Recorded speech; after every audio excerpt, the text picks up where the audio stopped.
Manx Radio Podcasts, powered by Shaw. Welcome to this week's Countryside with Kiri Kermode and myself, Simon Clark. And a busy programme, Kiri, to slot in this week. Quite a bit about dogs, but Wildlife Park. Yes, the Wildlife Park's been very busy throughout the winter, doing new enclosures, having lots of baby animals being born, and some new arrivals. I caught up with Kathleen, who is very excited about the recent arrival of the mongoose. Yes, and striving to get something that, I suppose, particularly to keep the kids happy as well. You know, the meerkats, them things sort of like that. They're trying to cope for the young ones so that, you know, it's encouraging them to go there. And certainly the education side of what they've got there is fantastic, isn't it? And the kids are learning from it, which is great. This is it. And plus some of these species are very endangered and we're very privileged to have them here on the island. Yeah. And of course the Isle of Man Walking Festival is nearly upon us. I speak to Sue Dennis, the organiser, about how numbers are looking ahead and some changes that are afoot this year, particularly changes in dates. And it's really been an encouraging thing. I spoke to some of the walkers in previous years who've been on this and they've really, really praised it. And the great thing about it is it's not just people from off-island that are interested in going on these walks. It's local people as well, because a lot of them wouldn't have been to these places. No, this is it. And now that the flowers are all coming out in bloom, it really does look well in the countryside. Yeah, and Vory Horn, you spoke to a couple of weeks ago on the programme, who was heading off with an Isle of Man contingent to the big dog show in Birmingham Crufts, and it was well worth her going. She's come away with one of the prizes, didn't she? She has. She's become the Young Kennel Graduate Obedience Champion for 2017. An incredible achievement. And I caught up with her and she was a very happy young lady. Yeah, and talking about dogs, it's that time of year where they have to be kept on leads near particularly where the birds are nesting at the Ayres Natural Nature Reserve there. And I spoke to Louise Sampson, the Ayres warden, to get that in detail, just to put everyone in the picture of what the rules are. So that's all in this week's Countryside. Here it is. Manx Radio's Countryside is brought to you by NFU Mutual.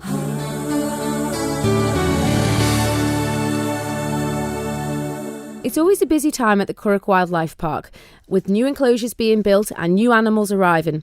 I caught up with General Manager Kathleen Graham to find out about how this winter treated the park. Yeah, we were pretty lucky really. It's quite a dry winter, right up until about mid-January, so the park was looking a lot better than it usually does in the middle of winter. And of course we've got this beautiful sunshine today and the park always looks glorious in the sun. And the penguins, they're here in their new area. It's breeding season, it's right upon us. Yes, we built them this lovely brand new nesting area at great expense, and they completely ignored it. It's been there since October. There wasn't any interest whatsoever in it, and they stayed on the extended beach that we put in 2 years ago. However, all of a sudden they just started looking around and they've been investigating it and in and out. So we've been really hopeful that they would lay eggs in the new nesting, specially designed nesting units. But it seems that the beach extension that we put on at less expense a couple of years ago seems to be the main chosen area. So they've started to nest there. But we do have a couple that are still, you can see them there just now, Kiri, we're outside the penguin enclosure, are waddling along and they're still checking out each and every nest box there. So they're thinking about it. So we might have somebody who's going to use the new nest area. But for just now, we've got the rest of them nested on the pebble beach. So we've put up just a little barrier to keep people away from the fence line, and also fine fishing line right the way across just to protect from the gulls as well, because they can be a bit of a problem. But there's lots of other new people around the park. You've got new arrivals. Yes, we do have some new arrivals for Easter time. We've got our yellow mongoose. They're going to be sharing the porcupine enclosure. We have just got a few modifications for the enclosure. We were fairly confident that the barriers would be high enough, but since they've arrived and they're settling into our hospital unit, we've realised they can jump quite far. So we're having to do some changes to the fencing just to be safe. So we're hoping to have them out for Easter. But until an animal's out and settled, I never like to guarantee it.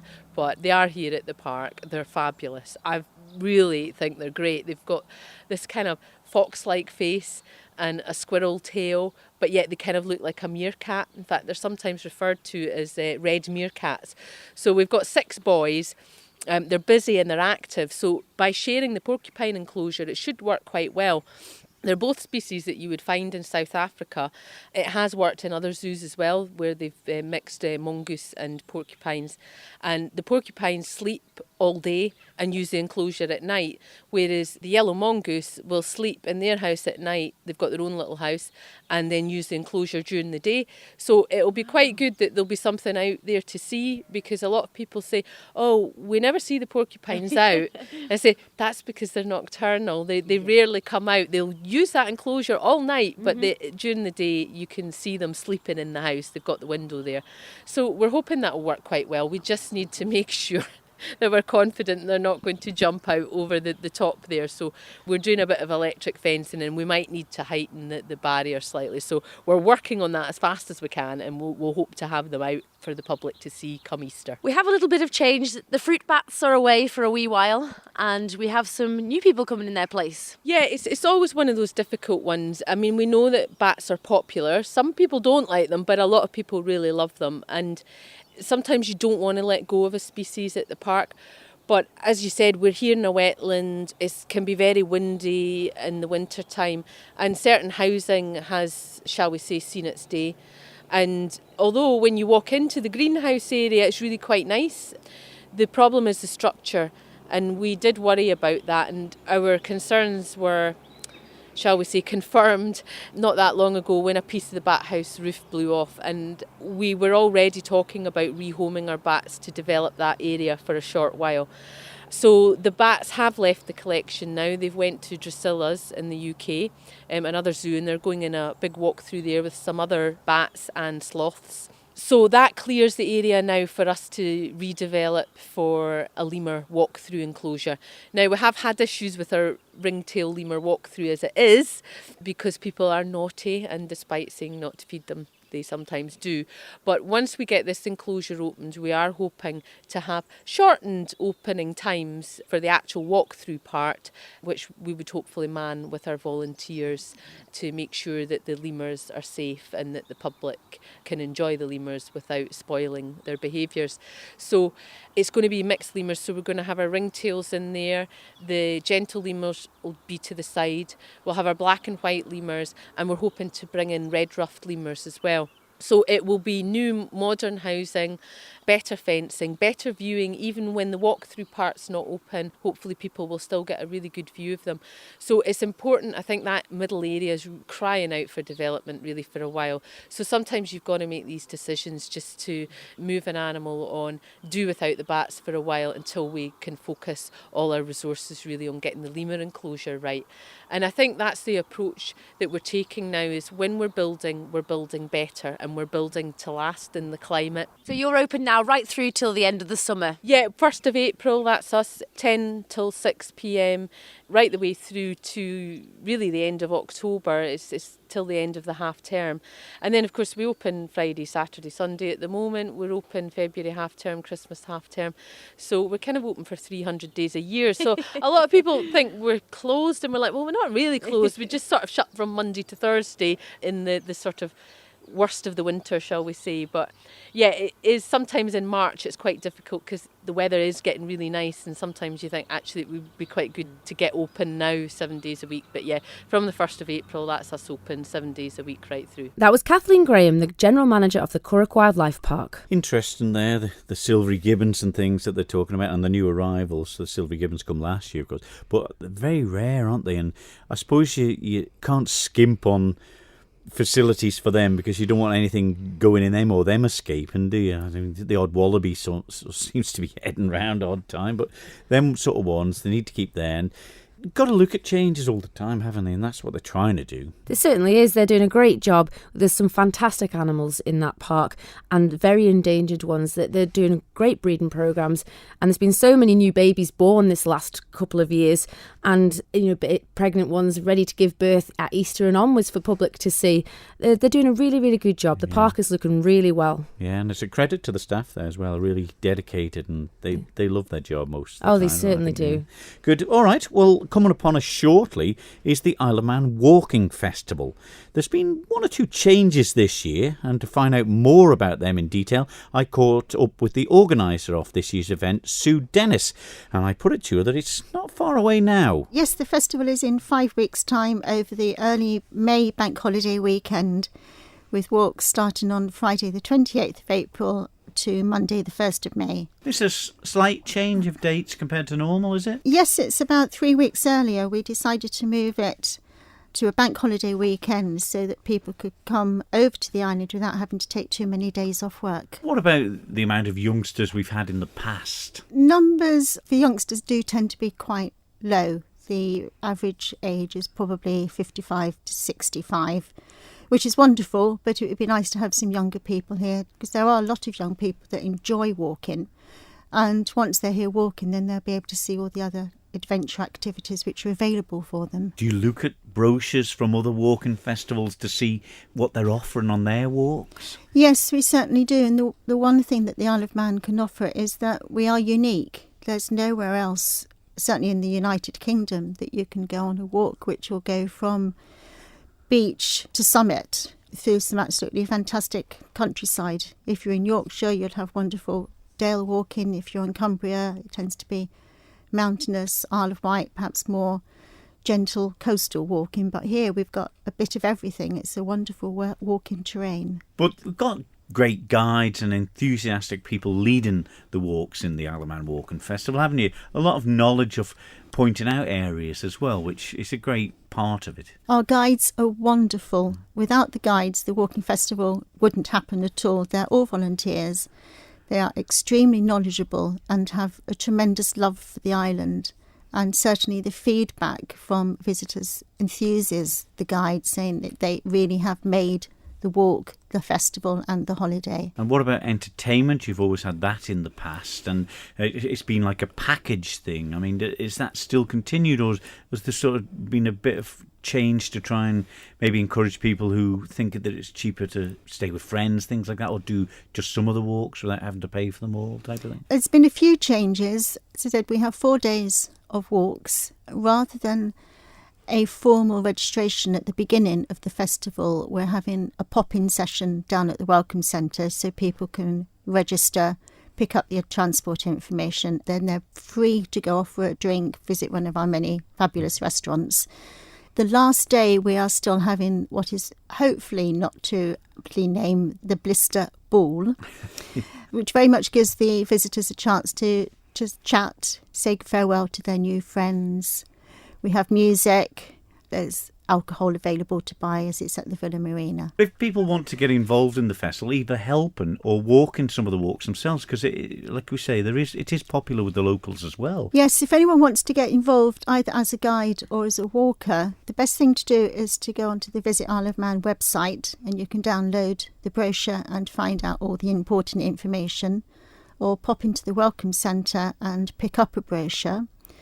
Or if they want to contact me directly, they can use the email address of iomwalkingfestival@outlook.com, and that's all lowercase. And the weather, it's not going to affect anyone. People who walk have got the gear, haven't they? Yes, and even if you're not an experienced walker, you will still find that you'll have the right type of clothing. As long as you don't wear jeans, that is very important. Jeans are possibly the worst type of trousers to wear in for walking because if they get wet, they get very, very heavy.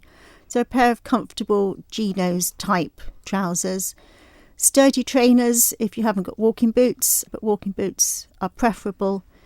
And go for layers. Our weather changes within the blink of an eyelid, so you need sort of T-shirts, jumpers, waterproof jackets. When do entries close for this? Entries close the middle of April. But I do need to let the guides know exactly how many people are walking. So if you'd like to come along and join us, put your entry form in as quickly as possible. We already have 2 walks that are full, which are the walk on Friday, the Western Coast, and the Saturday walk, the walk that has it all. But every day there's a wonderful selection of walks, depending upon your experience, which part of the island you'd like to go to. And the walks won't be on all roads that follow the parish walk, that's one thing for certain. No, they're quiet country footpaths. There's perhaps one or two walks which might spend 10 minutes along a quiet lane, but majority of the walks are either along the coast, our wonderful coastal footpath, the Herring Way. We have walks that go through glens, through plantations. We're also trying to have a different walk every day which will generate some local interest, such as looking to see the Manx wallabies, the May Day celebrations down in Craignish, looking at the Laxey Wheel, looking at the towns such as Ramsey, Castletown, little quirks that we have in the Isle of Man, such as the Ferry Bridge and the Camera Obscura. So something for everyone. Absolutely, something for everyone, and do please come and join us. Sue Dennis, the organiser of the 2017 Isle of Man Walking Festival, and then changes of dates to try and encourage more over the early May bank holiday weekend, Kiri, which it's not a bad idea. Got to try something if maybe numbers are down. Some great walks lined up by the sound of it as well. No, this is absolutely lovely. And this weather just recently has brought lots of people out. And in our part of Port Greenock, there's been scores of people walking. And it's just the weather's coming right and everyone needs to get outside. And what a great excuse to do it. I think you've got a bit of red on you from the sun. Probably have. No. I'll have to cover my head up for next week.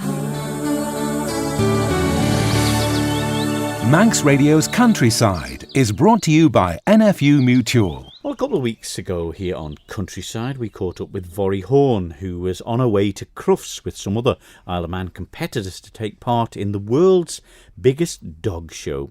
And, well, it was well worth a trip by the sounds of things, Kiri, because you've been speaking to her again. It certainly was. Vorry came away with the Young Kennel Club Graduate Obedience Championship, and I caught up with her on her return home. I know, yeah, she did it, first place, so yeah, absolutely over the moon with her. How did it feel though that day going into the ring? I couldn't imagine you slept the night before. No, not really, and we were up at the crack of dawn, and then I felt physically sick going into it. I was just like, kind of thinking, what on earth am I doing here? But Isla didn't bother. She just thought it was another day out in her little world. Well, because that was it. The nerves would come from the handler to the dog, you would imagine. But obviously Isla's taken it all in a stride. She's only 17 months old. This was a big thing to ask her. Yeah, no, absolutely. Didn't know how she was going to cope because obviously it was her first time competing at Crufts, but she did. She was just amazing. She took it all in her stride and did everything I asked of her and brought home the good ones for me. But Isla was against 9 other competitors that day, and you were saying earlier that there was no scoreboard. You didn't know what position you lay. You had to watch the other competitors, 5 go ahead of you. How did you feel? Yeah, I mean, that was pretty tense, and I don't think going in like halfway through the class helped the nerves at all. We were all still in the collecting ring and we were watching each individual going in and pulling out decent rounds and thinking, come on Isla, please do this. And then, we finished our rounds, and then after the last competitor worked, it was straight into stays and then straight into the presentation with none of us knowing where on earth we were lying or how well we'd all done. And how did you feel when they announced that you had actually won Crufts? It was a weird feeling. They did it in reverse order, so it was left down to me and the girl that came second, and then they called her name and I just kind of let out a big sigh of relief, knew that we'd done it then at that point, so just kind of relished in it from there on out. This is your last year as the Young Kennel Club competitor.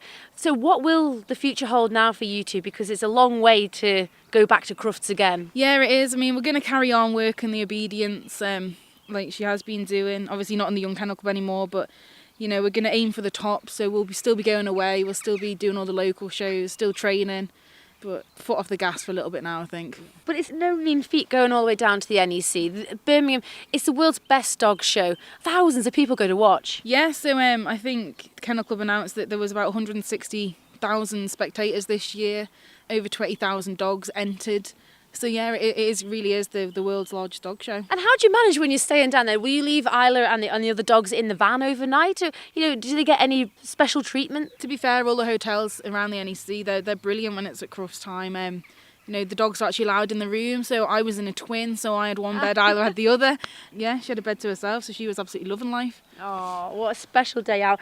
But what was the judge looking for in particular? Because it was a very big ring you had to go in and do your work. Yeah, so she'd have been looking, obviously, that the dog was paying attention to us, in the heel work, that it wasn't pulling on the lead, that it was stuck by our side throughout all the turns and etc. For the recall, that it came straight to me, didn't go, sniffing someone's burger on the way past or anything. It's straight present and then finish, and same with the retrieve, straight out, get the dumbbell and straight back to me. So yeah, she would have been looking for that, just making sure that there was no discrepancies or anything in the round. You also did the display at Crufts. It wasn't just Border Collies, it was all different breeds in your team. Yeah, so we did the Good Citizen dog scheme. We did the silver display, which basically the Good Citizen dog scheme, it's the largest kennel club scheme, and it is for any dog and any handler. So we had a variety in ours. We had the Border Collies, we had a flat coat retriever, we had a German Spitz, an Australian Shepherd, and a boxer.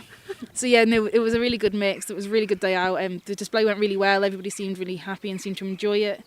It was good fun. But it wasn't just Isla that did winning that day. There was other Manx dogs that actually achieved above and beyond too. Yeah, so in our class there was another Manx handler who came 5th, and then on the Saturday we had Anne Callow came 8th in her special pre-beginners Good Citizen test, and then on the Sunday we had Gemma Stockton and Asbo the boxer won their breed class. So it was a good weekend for the Manxies, really. So you're looking forward to it, another summer of competing away and just enjoying Isla develop, and she's only 17 months old, like you said. So this dog's got a bright, bright future ahead of her. Yeah, that's the plan. I mean, we're just going to carry on now. We're just going to have a bit of fun this year, still go to the shows, keep training. If she pulls home the red ones again, then happy days. But the pressure's off a bit this year. She's done what I wanted to do for the time being. And have you come down to earth yet, Vori? I think just about, yeah. I think it's just set in now. Like, it didn't hit me for a few days, but I think it's there now. And that was Vori Horn on her return from a very successful Crufts with her dog Isla.